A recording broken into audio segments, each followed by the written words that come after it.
ఈ వారం మేషరాశి వారికి ఎలా ఉందంటారు? మేషరాశి వారికి 4 గ్రహాలు అనుకూలిస్తున్నాయి తల్లి.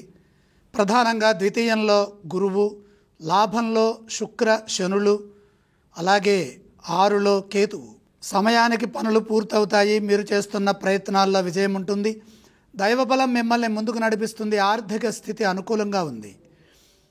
పట్టుదలతో చేసే పనులు విజయాన్ని ఇస్తాయి. ఉద్యోగంలో ఏకాగ్రతను పెంచండి. ఆత్మస్థైర్యంతో ముందుకు సాగండి. అపార్థాలకు అవకాశం లేకుండా వ్యవహరించండి. ఒత్తిడి కలగకుండా సకాలంలో పనులు పూర్తి చేయడం ద్వారా కార్యసిద్ధి లభిస్తుంది. సమయానుకూలంగా నిర్ణయాలు తీసుకుంటూ బాధ్యతాయుతంగా వ్యవహరించండి. వివాదాలకు అతీతంగా ప్రసన్నంగా శాంతంగా మాట్లాడండి. కొందరు కావాలని ఇబ్బంది కలిగించాలని ప్రయత్నం చేసే వీలున్నది.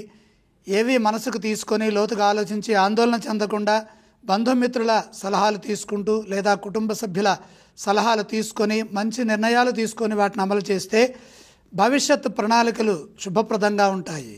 వ్యాపారపరంగా జాగ్రత్తలు అవసరము. వ్యాపారంలో నష్టం రాకుండా వ్యవహరించండి. కొత్త ప్రయత్నాలు ఏవి ఈ వారంలో చేయవద్దు.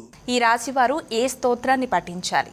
మేషరాశి వారు ఇష్టదైవ ప్రార్థన చేస్తే మేలు జరుగుతుంది. గురుగారు, అలాగే ఈ రాశి వారు ఏ ఆలయాన్ని సందర్శిస్తే మంచిదంటారు? 9లో సూర్యుడున్నాడు. ఆత్మవిశ్వాసం పెరగడం కోసమై సూర్యుడిని దర్శించండి. అలాగే ఈ రాశి వారు ఏవేవి దానం చేస్తే మంచిదంటారు గురుగారు? గోధుమలు తప్పనిసరిగా కొద్దిగా దానం చేయండి.